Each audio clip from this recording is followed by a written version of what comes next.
So without further ado, I am so pleased to welcome our guest speaker today. Edward Fergus is an associate professor of urban education at Temple University. He's a former high school teacher, program evaluator, and community school program director.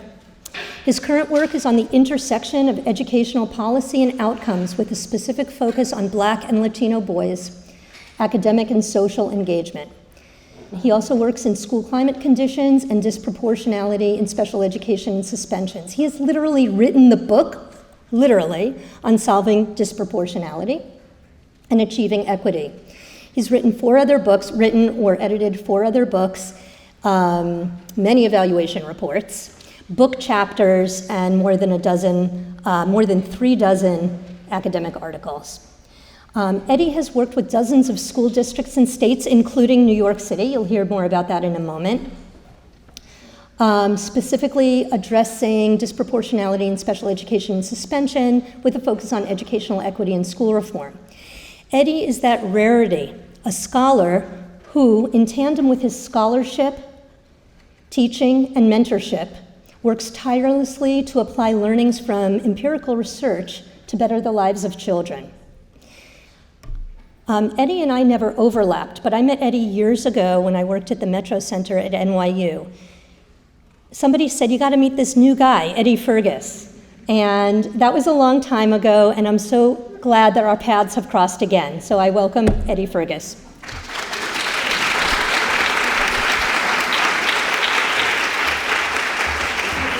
Oh, good morning, everyone. Buenos días. ¿Cómo le va? ¿Tienen calor? Oh, you were thinking like, oh, wait a second. Did I come to the wrong conference, right? No. For me, it's summer, so I don't have to talk English as much. Spanish is my first language. I'm a naturalized citizen, and I came here from Panama. So for me, coming to an event like this, keynoting, in my head, I'm always thinking, it's summer. I don't have to talk as much English. Because I bounce between, we were just in Puerto Rico a couple of weeks ago, before all the stuff with Ricky. I'm going to Panama in about a week and a half, and then, so I'm bouncing around Central America and the Caribbean. So there may be moments where I pause, and that's because I'm finding the words in English. Okay, but that's what happens to L's, right? They're always L's, always searching for sort of the content in a language that speaks much more easily for them. So real quickly, first I want to say thank you to the REL and to the New York City DOE research group for the invitation. My first inclination was like, me? Really? Because I'm all about the work. I always say, I can keynote and I can make it interesting, but I talk about disparities and, for some it's experienced as like, oh God, this is too hard. What are we talking about here? But I truly appreciate Nicole and Lauren's insistence of, no, this is what we need to talk about, right? So just to really quickly contextualize, even, continuing with what Lauren outlined. So trained as a social ed person at University of Michigan as a mixed methods. My attention has always been in trying to unpack the nature of social cultural dynamics, particularly around race, ethnicity, gender, and language, and how it shows up in educational policy and the ways in which, particularly policies that are intended to address issues of disparity, right? So the idea of we're going to close an achievement gap, but we're going to make our strategies predicated on the idea of for all, right? That what are we missing out in terms of how we're understanding the dynamics of those social cultural dimensions of race, ethnicity, gender, and language. I also do a lot of applied work. I've had the luxury of, I am a academic. I say, at heart, I really am a teacher. I still consider and think of myself as that social studies teacher who was really learning how to become a teacher in a predominantly white school, right? And learning the dynamic of my intellect being questioned by my students, and my students also driving better cars than me at that time. And because I was only 21 and I had a really bad car, right? But I learned real quickly, and as much as I've enjoyed being in academia, and I enjoy the nature to which research helps to feed practice, I'm very much wedded to the understanding that we also have to apply a lot of this research, right? And I know that there's endeavors that foundations have been funding in terms of, so how do we get people to translate research into practice? How do we have practitioners absorb research? I've been from the vantage point of like, just jump in and do it, right? So there are times where I spend a great deal of time hanging out with practitioners. And some of that is involved working with a lot of state education departments.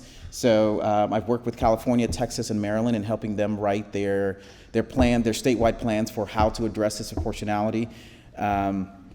And also have worked with various federal agencies, the Department of Justice, Office of Civil Rights, and OSEP, the Office of Special Education Programs, and also conducted a lot of analyses, right? I'm one of the experts that gets called by the Department of Justice and OCR when they're suing a school district for disproportionality. So I get to crunch a lot of data that I sign a lot of NDAs around, right? So when folks ask me the question around my own research as to, well, how is it really prominent? Is there that level of propensity of those patterns of disparity? I said, if you only could know the level to which it is existing, right? And I can definitely share that there are a variety of analyses that I have done for statewide data that I've gotten access to that I could never share, right? Because not only because of sort of the NDAs that I've signed, but also the degree to which whether the broader policy community is ready to kind of engage in what it means to actually share out the struggles of how these issues of equity are paramount. So with that, I focused in on a variety of areas. At Michigan, one of the things I learned from my advisor back in the late 90s was, make sure you have a variety of topic areas that you really sort of ground yourself around. So for me, it's been around dispro. Disproportionality has been sort of this area of this nexus of policy and practice has been very fascinating, right? Particularly disproportionality and what I call the trifecta: special education, behavioral referrals and suspensions, gifted, AP, and honors, right? It's the manner in which those three operate within the context of school that situates a particular sort of not only approach around kids, but for me, allows me to ask the question of what is it that's giving permission for those patterns to exist for particular groups of kids? I've also, another lane of research that I do is around racial and ethnic identity construction within school context. And that's my dissertation work and a lot of other sort of set of studies that I've done around sort of how it plays out. In particular, my attention around the manner in which skin color plays as a proxy for race construction among various Latinx groups. And then finally, this work around Black and Latinx boys. In the manner in which they're experiencing and demonstrating sort of patterns of academic engagement. So that's sort of who I am, the stuff that I get to do, that I have fun around, but I'm really going to center around Dispro for this morning in a very efficient manner, because I want to make sure we stay on time. Because I know what it's like to start a conference and you're like, already you aren't on time. So real quickly, I want to do a couple of vocabulary norming in terms of engaging in this conversation. And it's really around sort of this idea of it's not just how we study, but also how we perceive what we study, right? I know we use some really great, juicy language as researchers in terms of, sort of, improvement science conversations that finally we're starting to have within practice spaces, the idea of sort of what is truly applied research, what's the research and what's the application of it, what does it mean to ask questions that are much more pragmatic, that are more evaluative around school spaces, that lend themselves for practitioners who are interested in knowing, if I'm doing this, am I doing it well? How do I know I'm doing it well? And is it having the effect that it was promised, right? And then finally, how do we think about this idea of rigorous research? Of what we sort of stipulate are those parameters around rigor. And so I appreciate sort of this attention that we have as a research community around how of how we study things. But when we're talking about, and I'm glad Lauren sort of shared and reminded us around the Advanced Equity Now parameters, right? It's the recognition is that that just applying or thinking about the strategies of studying these the Equity Now initiative and framework is not, it also entails us understanding sort of how do we perceive this context of what is equity, right? And in particular, recognizing, and this is another part of our norming, I want to be clear around that when we're talking about educational equity, we're talking about intentional distribution of resources amongst schools, students, and staff based on what each needs to achieve universal goals, right? My shorthand is, treating me differently in order to treat me fairly, right? So recognizing that that the differences that we all carry is actually a great and inherent strength. And how do we capitalize on that, right? So I always, it's the recognition of, I always see myself as an L. So in order to understand and recognize me is to recognize that I'm an L, right? And in order to treat me fairly and recognize when I have those mental moments of just pausing, it's literally I am searching. It's like the Matrix. I'm looking for the words in English, right? And appreciating what that necessarily sort of signals about the strength that someone like me and other L's who are able to vacillate in different sort of linguistic worlds. The other norming I also want to outline is, and it really sort of sets the stage for how I've really sort of approached the thinking around this work around dispro, is a recognition of how we understand discrimination. I think we're in a particular moment in time that's existing in the media, that the media is kind of really portraying for us this mirror of how we are kind of grappling with the idea of what constitutes being racist, right? Which I think is a very fascinating dialogue, which we should all be having at the water cooler, when you're at the taco truck, right? And having really sort of vacillating around what is this idea, but I want to make sure that if nothing else, there's a couple of components that we recognize. One is the recognition that, as Mickelson talks about this idea of that it is that discrimination, particularly race-based discrimination and other forms of discrimination, it is about the actions of individuals as it reflects sort of institutions and attitudes and ideologies of that particular individual as it relates to specific groups. Right, so there is this notion of that type of discrimination is almost like the blazing fire, right? We see the fire happening, and it's like, oh my God, that is blatant, right? But there's also other facets to discrimination that we also need to hold at the same time, which also is recognizing that the individual acts are also of discrimination are within institutions that give it permission to exist.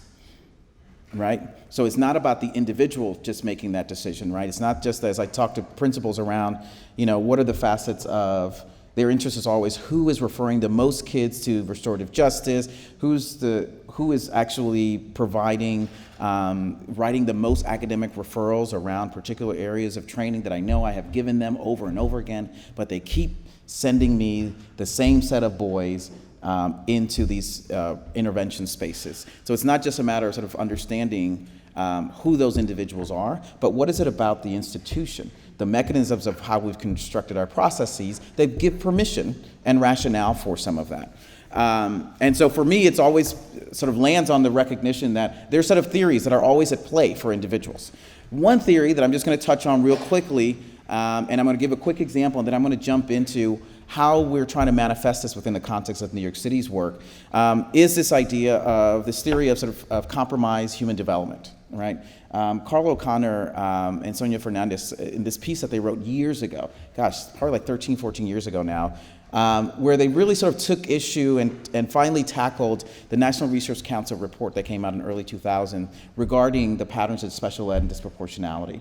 And really sort of took to issue one of the sort of main tenets of what was being promoted there, which is the idea that the manner in which poverty exists as a condition, that there's something about that state that inherently compromises the type of human development, right? In particular, there were sort of linear types of connections that were being made, right? So the idea that racial ethnic minority kids are primarily poor, and because we know that being poor means that you have an increased exposure to particular patterns of risk, that ends up compromising your nature of your human development. That human development then sort of suppresses your capacity to be able to be successful within the context of school, right? Yada, yada, and so forth, right? So this idea, this theory, it gives sort of permission for, the idea that it's not me, it's that we know that there's something about being poor that just compromises, right? And also gives the institution permission to create processes that also operates from that theoretical construct, right? And part of what Carla tried to push back on in this piece was really sort of pushing the idea that this theory presumes that there's a standard of learning, there's a standard of the learner and the behavior that are universally understood, applied, and culturally normed by a specific group, right? So that so we've universalized the idea of what is a learner, what is learning, right? Premised on certain ideas that gives permission for this theory to constantly be at play, right? So the manner in which it shows up in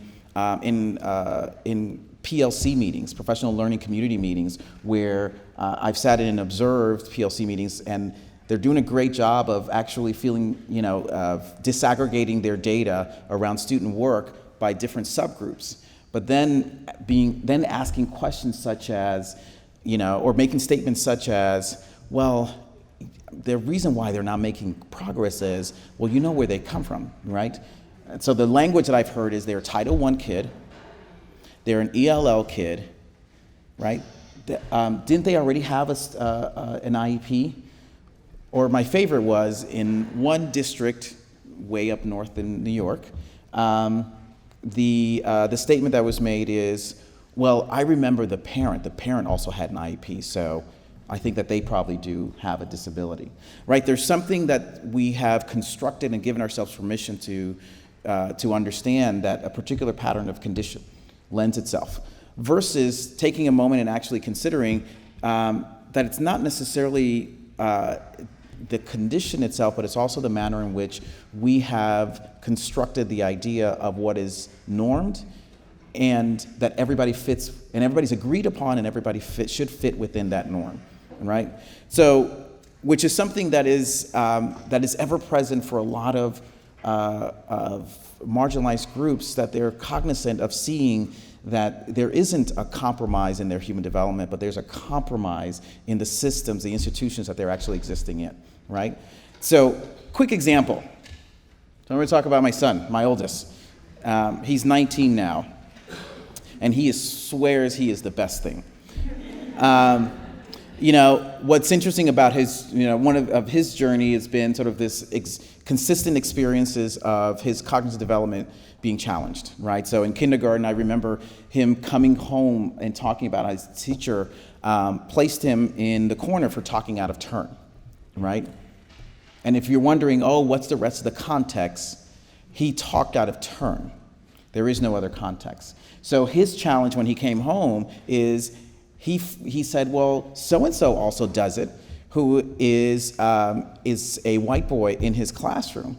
And so I had to share with Javier. I said, Javier, I know it doesn't feel like fairness, right? But what you're actually experiencing is, there's an idea of what you're supposed to do in terms of raising your hand in the classroom, right? But that norm at times can be fuddled with when you are being read in particular ways, right? So for you don't have the permission to be able to talk out of turn. But Johnny, let's say, does have, because he may be read in particular ways, that it doesn't get experienced as offense, right? And I'll give you another example that he had later on his 12th grade year, which really angsted me. 3rd grade, the intervention teacher asking for us to have a special meeting because, as she said, he's just not responding to our reading interventions. We need to have him evaluated, right? Which we didn't, because we knew in our school district, and I live in Yonkers, New York, was that in kindergarten they had a whole word reading curriculum, and in 1st grade they started a phonics-based reading curriculum. And for us as parents, it was driving us insane that he kept coming home with these lists of words. We're like, what is this? When are they going to work on blending? I'm like, so we had to, by the time third grade came around, this was the reality. He's not responding. And so, of course, I asked the question of the interventionist, so can you show me the data on what you provided, how often you provided it, and what was his rate of response, right? So the response I got was, trust us, we know what we're doing. And I'm like, well, actually, I kind of know a little bit about this, right? And lo and behold, luckily we had the means to be able to actually hire a reading tutor to work with our son for the next 2 years to help support his reading, right? And lo and behold, in 4th and 5th grade, he was at level 4 in ELA, right? And that's because we had to sort of find other means to address the issues that the institution didn't know how to manage. In 10th grade, he had a hoodie incident. I call it the hoodie incident, where he walked into his chemistry class and the chemistry teacher, and this was a private school, said, I need you to take off your hoodie, which, okay, fine, should, right? And he takes his hoodie off, and the teacher responds, then says, and that's why you all get shot, right? So part of his reality is recognizing that there is elements of, that's an individual act that's happening there, but what about the institution gave permission for the practitioner to respond that way? And then lastly, in 12th grade, last year, the year before he goes to college, right, where we're all stressed out, we get a call in February of his senior year that they'd like to they'd like to start the proceedings of expulsion because he was caught cursing. Because we were told by the headmaster, he disrupts the values of the school community. Now, what teenager do you know that does not curse? And he was in a pool of other teenagers who were all cursing as well, right? But it was one of those, it was almost thinking about his kindergarten year and reminding Javier, dude, you are in a place and an environment where you don't get to exist in similar ways as your peers, right? You have to operate very differently because there are other mechanisms that are at play here, right? That give permission for this idea that we can use a normed idea of sort of cultural expectations, but we can apply it very differently depending on the group that we're working with. And that's always been for me at play in terms of how do I think about and approach this work around dispro, right? This work has to be very intentional in terms of recognizing that there are racial sets of realities in this work. So, what is this work that I get to partner with New York City DOE, not just in a research capacity, but also in terms of practice?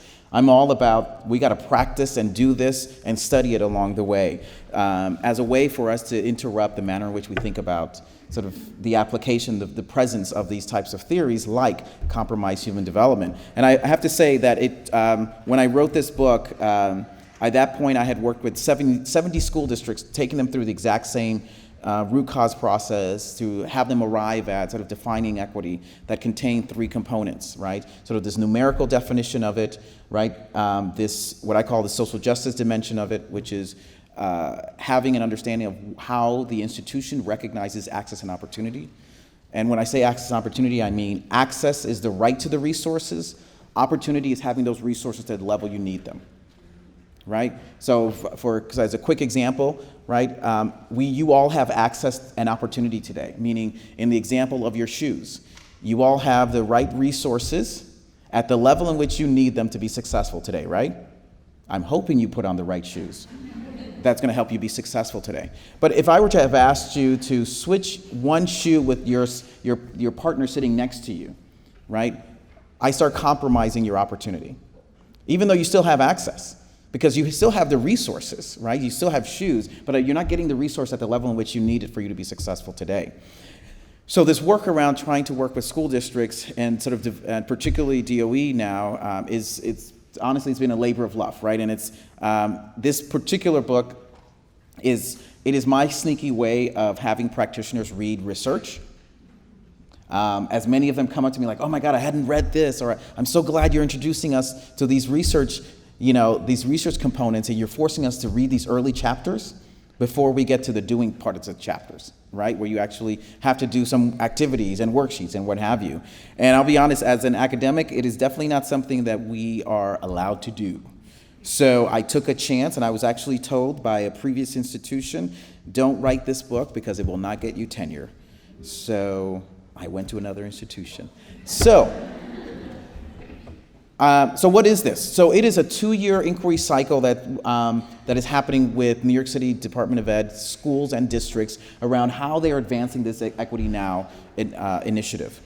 Year 1, just real quickly, involves a root cause analysis process. And in case you're wondering, it is not the 5 whys, right? Because as we all know, the 5 whys has the potential of the whys being predicated on particular assumptions of directions that we want to go, right? So it is about an intentional inquiry around very specific areas of practice where we're always asking the question, what's the degree of access and what's the degree of opportunity and what are the beliefs that are undergirding these sets of practices, right? So as we look at, let's say, for example, restorative justice, right, as one of those practices that is being used to address issues of suspensions or behavior referrals, right? We're asking the question, how are we implementing it? How did we get there? Who's getting it? And what are the foundational beliefs for practitioners to do it well? So year 1 is about doing the root cause analysis and also defining a very specific pilot. The pilot is going to involve, this is where I'm borrowing that which school districts here in New York City are involved in, which is the improvement science work around the PDSAs, Plan, Do, Study, Act, right? So this is where, and I've had several schools that are like, oh, that's how I apply it. I'm like, yes, we get to do PDSAs around piloting a particular remedy around this. And that bleeds us into year 2, which is around how do we actually go to greater scale these pilots that we tried and learned from and have data on to know not only just, and I was telling them, I said, I'm not as interested in knowing, did it have an impact on the student level outcomes? I'm more interested in making sure that we're clear around what are the mechanics that necessitate for good implementation, right? So that's what they learn a great deal around in terms of at the end of year 1 and moving into year 2, we get to go to a greater scale, right? To really implement that. So I'm going to go through a couple of, actually I'm going to go through one case study. I had 2, but I'm just going to go through one, given our time. So a quick example of what learnings have come out, and also in particular, how we have to be mindful of not only sort of the way in which we address and pilot the way of addressing the access and opportunity, right, which are in some ways an easier touch point, but what are the ways in which we also manage those sets of compromised human development perspectives or beliefs that also sit center stage to this work. So this is a particular PSMS school that carries this demographics, right? A quarter population Black, about 70% Latinx, about 32% students with disability. And in case for those who are wondering, that is way too high. New York City is notorious for having these high rates, right? And we know it's a national concern, especially given that nationally rates of students with disabilities typically norm around 8 to 10%, right? So this particular school, this is the discipline trend data that we started with, right? We start with the numerical side of it, right? In 16-17, the principal suspensions, the class removals, the superintendent suspensions, right, looked in very particular ways. We had a particular pathway, and they knew they needed to address this rate at which they have suspensions going on. In 17-18, right, or 16-17, they started implementing PBIS, TCIS. They also were doing restorative justice, what I call all the good stuff, right? All the juiciest stuff that everybody has said, oh, wow, it is this stuff that's actually going to really have the effect that you need. And what we actually, when we started working with them this past year, we did a retrospective in terms of looking at all these trend data, right? And understanding so given the fact that you did work in 16-17 to affect 17-18, let's look at your student outcomes, but then let's also look at the wellness to which folks understood PBIS, TCIS, and restorative justice. So what they gathered was, as you all can see, the suspensions went down. The principal and superintendent suspensions went down, right? Particularly the superintendent suspensions. But what did we see go up? The class removals, right? So we just saw a movement of the same set of sort of response pattern. We just saw it move to another arena, another strategy. Mind you, during the same reality where the school has put in, as the principal said, I put a lot of money in professional development. I was sending staff to all this. Why am I still seeing these particular patterns? And in particular, asking the question of what we ended up doing over the course of the year was unpacking. So let's check to see how well our staff understands the dimensions of these particular sets of practices and the way in which they imagine it should be implemented. And I'm not going to go through sort of that part of the root cause data that we gathered, but one of the clear things that came up and the equity committee sort of identified through the set of inquiry data that came out of the RCA is that there was a culture of circumventing Tier 1, right?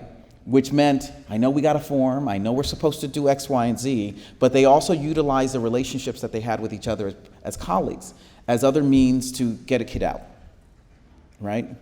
So what we had to unearth, it wasn't enough to just say, okay, we're going to go back to basics around PBIS, RJ, and sort of make sure take root, that stuff takes root, but also how do we practice with each other on how to implement this, right? Because we all know that schools are well-intentioned in terms of what they do, but also they're stuck in having to go 0 to 100 in 2 days with everything they implement, right? I see it with the ruler curriculum that's happening. Everybody's got a mood meter and is saying, I'm doing SEL, right? And I beg to differ, right? So we need to unpack, well, what are some of those notions of compromised human development? So a lot of the schools take several sets of surveys to kind of gather a sense of that. This is one, right? This is one of the statements, one of the global statements. I believe all of our students at the name of the school can learn, right? This is where I call it a throwaway question, meaning, everybody comes into school space sort of with a sense that they believe kids can learn, right? Here, what was astounding was the recognition that about a quarter of the staff that responded to the survey are not at that same place in terms of believing that all the kids can learn, right? I want to make sure we understand that the kids can learn, right? It's a throwaway question for me because I'm always assuming that we're going to be at 99.999%, right? So one of the things that was included in that survey was an opportunity for staff to write in, what are your thoughts, right? I call this sort of that impromptu, juicy, sort of without being able to do focus groups and interviews, gather some information, right? And I think for me, it's several of the statements in there, but the first one I think for me really sort of caught us off guard, put the principal in a very peculiar situation that, as he said, as a white male, I'm really torn by the recognition that this is staff that I hired. These are people that I work with that I know very well, that they're sitting in a place where they're asking the question, do they want to learn? Now that is the question. And then the last piece, belief statements that we also sort of wanted to gather is just, again, sort of understanding sort of where the spaces of consciousness that staff are at in terms of cultural dynamics. So this being, I try to ignore skin color to view minority students as individuals. And there's a range of sort of agreements and disagreements around this particular statement, which if we remember, the school is 90+% Black and Latinx, right? So the difference that the kids are bringing in terms of their racial ethnic identity is such a huge strength. And for it to be ignored raises questions as to how practitioners are sitting alongside kids and how they're applying the practices that they're trying to do. So what is the school working on for upcoming year? So their CEP goals and remedies are focused on the redeveloping PBIS and the behavior referral processes. So they've got some new forms, a new process, the new data tracker. But they're also recognizing that we have got to also work on how we interrupt that sense of compromised human development, right? That there's a nature to which there isn't a squarely held belief that all the kids can learn because of particular conditions. So where does that leave us as a research community in addressing not only sort of issues of disproportionality, but just broadly around how we are jumping into this dialogue around equity now? And so part of it is, how we sort of situate ourselves in the types of research questions we're asking, that we're going beyond just the questions of the distribution of resources and the issues, but also asking the questions around the fidelity of how things are implemented as also a way in which for us to understand that that is also an institutional examples of how patterns of discrimination can also exist. Lastly, I will mention the last thing I'll mention is that, and this has been a stickler for me, particularly in terms of a lot of my quantitative work is, and I'm always pushing as researchers that we consider this, is recognizing how we consider and think about the fluidity of identities, right? That going beyond sort of the dichotomous variables that we typically use, right? And actually consider and approach the idea of not only sort of intersectional identities, but also the way in which we create race, for example, as a variable, right? And going beyond the idea of what those categories actually are, how we create sort of language variable instead of it being dichotomous as L or non-L, which we spend a lot of time doing, but also disaggregating and recognizing that there's different variations of L's. And the same thing, another example is around gender, the manner in which we're actually exploring and recognizing that that the fluidity that lives within gender and gender expression is something that we should take into consideration in how we are going beyond and recognizing the idea that there is that identity is constantly sort of in the movement space, but identity is also a way in which we can lean into understanding the manner to which individuals are experiencing these institutions that demonstrate elements of discrimination. So we have a lot of great potential of what we can do, and that I hope that as researchers that we continue to advance this Equity Now initiative as researchers, that we are considering, we are recognizing that studying the theories that give permission to the structure are just as valuable as looking at sort of this idea that the structure is or looking at the structures through a post-positivist lens, right? Thank you. Enjoy your conference.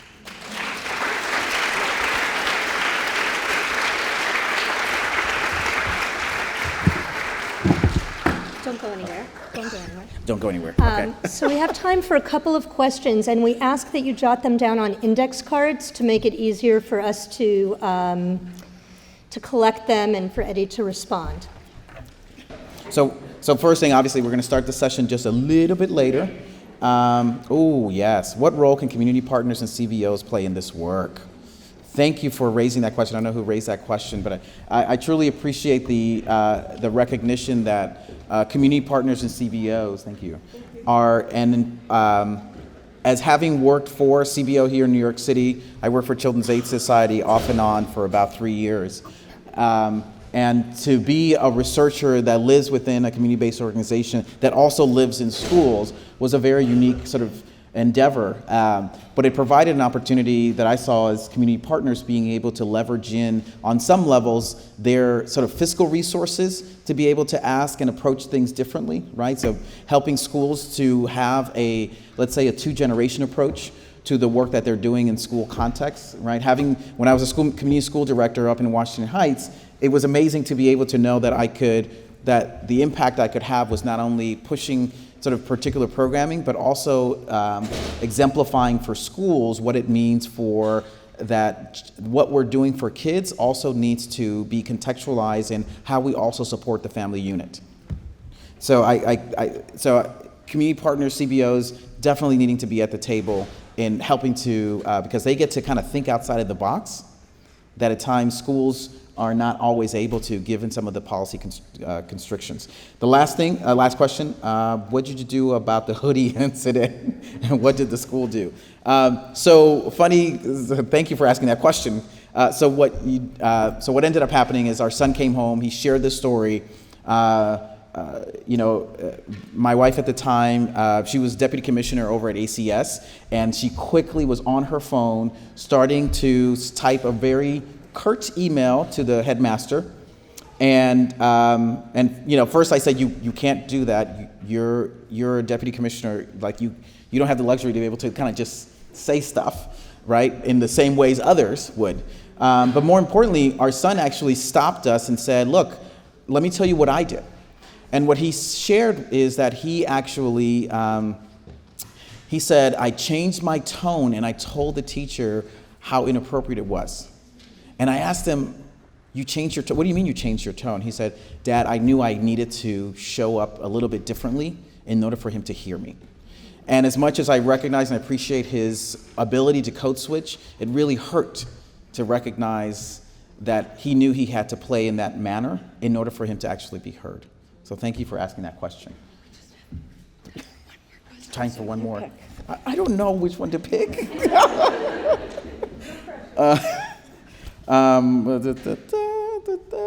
Whoa. Okay, I'll take this one, because this one is definitely one I've been thinking about, I should say. While you may look at elementary or high school data, what are your insights for changes or further development in early childhood education, as there are disproportionalities within early learning programs and the neighborhoods in which they take place? Ooh, I know way too much, right? Because I mentioned my wife she was the deputy commissioner at ACS overseeing early learn, right? So she was overseeing before DOE decided to take on the 3 and 4 year olds. That was her portfolio, right? She had $1 billion budget, over 400 plus staff, and a lot of programming, right? And one of the concerns, and I remember having long conversations with her about, and also so what happens when, and this is going to be the challenge for DOE as it sort of takes on this new cadre of students, is recognizing that the manner in which the institution is currently working with specifically our racial, ethnic, and minority populations who are disproportionately experiencing rapid movement into special education, patterns of particular, not just suspensions, but class removals, right? Even though the mandate is now you can't suspend certain grade levels, it has not prevented class removals for there to be an uptick.